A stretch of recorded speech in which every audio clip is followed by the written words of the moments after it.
On est tous entourés par la technologie, surtout au bureau, mais est-ce qu'on s'est déjà vraiment demandé ce qui se passe en coulisses? Aujourd'hui, on va plonger au cœur des fondations de l'administration réseau sous Windows. Imaginez un peu, des dizaines, voire des centaines d'ordinateurs, d'imprimantes, de serveurs, qui communiquent tous ensemble, comme par magie. Comment c'est possible? Eh bien, derrière tout ça, il y a une personne, un véritable architecte numérique. C'est elle qui conçoit, qui bâtit et qui maintient toute cette infrastructure. Une mission absolument cruciale, mais qui reste souvent dans l'ombre. Alors, voilà notre programme. On va d'abord définir le rôle de cet architecte, ensuite on plongera dans les bases techniques, on verra les fonctions du serveur, la gestion des utilisateurs, et pour finir, un point essentiel, la sécurité. Allez, c'est parti! Concrètement, la mission de cet architecte, c'est de s'assurer que le réseau est non seulement fonctionnel, mais aussi qu'il est performant, fiable et bien sûr super bien sécurisé contre toutes les menaces possibles. Pour construire quoi que ce soit, il faut d'abord connaître ses matériaux. En réseau, c'est pareil. Ces matériaux, ce sont des concepts et des équipements. Voyons ensemble les plus importants.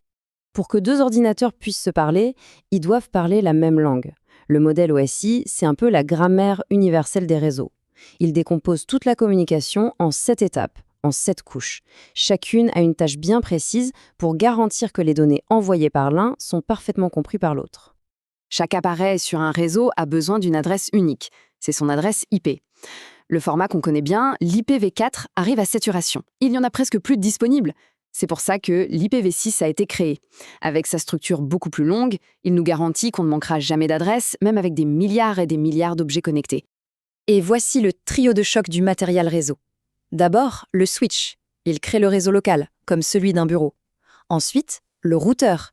Il connecte ce bureau à d'autres réseaux, et notamment à Internet. Et enfin, le firewall ou pare-feu. Lui, c'est le garde du corps. Il filtre tout et décide quel trafic a le droit d'entrer ou de sortir.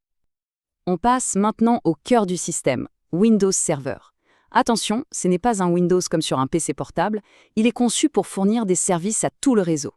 Et ces services, on les appelle des rôles. Juste pour donner un peu de contexte, Windows Server a beaucoup évolué. Des versions comme la 2012 R2 sont encore pas mal utilisées, mais les plus récentes, comme la 2022, apportent des avancées énormes, surtout en matière de sécurité et d'intégration avec le cloud. Alors là, attention, s'il y a un seul concept à retenir, c'est bien celui-ci. Active Directory ou AD. C'est tout simplement le centre de commande absolu du réseau. Il gère l'identité de chaque utilisateur, de chaque machine, et il décide qui a le droit de faire quoi et où. C'est le véritable gardien du royaume numérique. Pour bien organiser tout ce monde, Active Directory utilise une structure bien précise.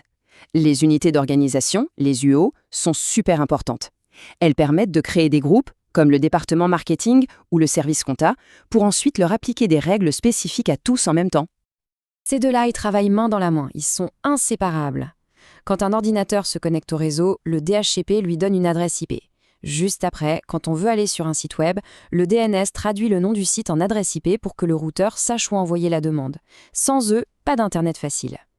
Bon, maintenant que l'infrastructure est en place, on va voir comment l'administrateur contrôle tout ça. Le but, c'est de gérer qui a accès à quoi et de s'assurer que les standards de l'entreprise sont bien respectés partout. Et c'est là que ça devient vraiment puissant. Le mot-clé, c'est l'automatisation. Plutôt que de configurer 100 ordinateurs un par un, l'admin crée une seule règle, une GPO, la lie à un groupe d'ordinateurs et hop, la magie opère. Le gain de temps et de cohérence est juste énorme. Et le niveau de contrôle est vraiment impressionnant. On peut tout gérer. Imposer le fond d'écran de l'entreprise, bloquer l'utilisation des clés USB pour des raisons de sécurité, ou encore forcer tout le monde à avoir des mots de passe complexes qui changent régulièrement. C'est l'outil de contrôle central par excellence. Avoir un réseau bien construit, c'est une chose. Mais s'assurer qu'il reste fonctionnel et sécurisé sur le long terme, c'est encore mieux. Dans cette dernière partie, on va aborder les outils de diagnostic et comment on peut débuter dans ce domaine. Quand plus rien ne marche, la règle d'or, c'est de ne pas paniquer. Le dépannage réseau, c'est une méthode. On commence toujours par les bases.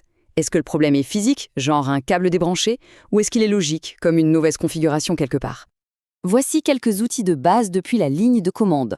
Ping, C'est le premier réflexe, est-ce que la machine en face répond? ipconfig permet de vérifier sa propre configuration IP. Et NSLookup, c'est vital pour trouver les problèmes de DNS, qui sont d'ailleurs très fréquents. Ce sont des outils simples mais incroyablement puissants. Et pour celles et ceux qui seraient tentés par l'aventure, le chemin commence par la pratique. La meilleure façon d'apprendre, c'est de créer un petit réseau virtuel sur son propre ordinateur. On peut tester, casser, réparer et tout recommencer sans aucun risque pour un vrai réseau d'entreprise. Finalement, l'administrateur réseau est bien plus qu'un simple technicien. C'est un architecte qui bâtit les fondations invisibles sur lesquelles repose notre monde professionnel.